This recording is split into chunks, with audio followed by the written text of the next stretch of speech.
బేల మండల కేంద్రంలో జాతీయ ఓటర్ల దినోత్సవం ఘనంగా నిర్వహించారు. స్థానిక తహసీల్దార్ కార్యాలయం నుండి శివాజీ అంబేద్కర్ చౌక్ వరకు ప్రభుత్వ ఆశ్రమ ఉన్నత పాఠశాల విద్యార్థులు ప్లకార్డులు పట్టుకుని ర్యాలీ చేపట్టారు. స్థానిక అంబేద్కర్ చౌక్లో తహసీల్దార్ రఘునాథరావు, ప్రజాప్రతినిధులు, క్యాంపు సిబ్బంది విద్యార్థులతో కలిసి మానవహారం చేపట్టారు. ప్రతి ఒక్కరూ ఓటు హక్కును వినియోగించుకోవాలని కోరుతూ తహసీల్దార్ అందరి చేత ప్రతిజ్ఞ చేయించారు. ప్రతి ఏటా జనవరి 25న భారతదేశం జాతీయ ఓటర్ల దినోత్సవం జరుపుకుంటుందని తహసీల్దార్ తెలిపారు. 1950లో భారత ఎన్నికల సంఘం స్థాపించిన రోజును గుర్తు చేసుకుంటూ కేంద్రం ప్రతి ఏటా వేడుకలు నిర్వహిస్తుందని తెలిపారు.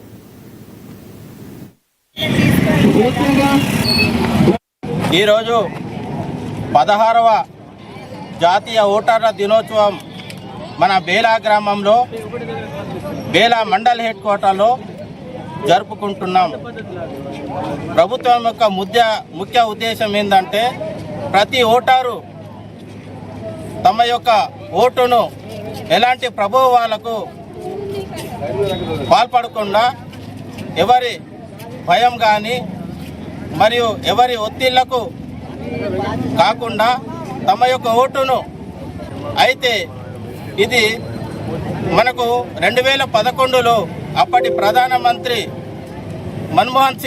డాక్టర్ మన్మోహన్ సింగ్ గారు కృషి వల్ల మనం 2011 నుండి ఈ జాతీయ ఓటర్ దినోత్సవం జరుపుకుంటున్నాం. అప్పటి నుండి ఇప్పటి వరకు ఓటు యొక్క విలువను చెప్తూ ప్రతి అర్హులైన పౌరులు తమ యొక్క ఓటును నమోదు చేసుకొని ఎవరికి ఒత్తిడి లేకుండా తమ యొక్క ఓటును స్వేచ్ఛగా వినియోగించుకోవాలని అవగాహన కోసం ఈరోజు బేలా మండలంలో ఈ కార్యక్రమం ర్యాలీ ద్వారా జరుపుకుంటున్నాం.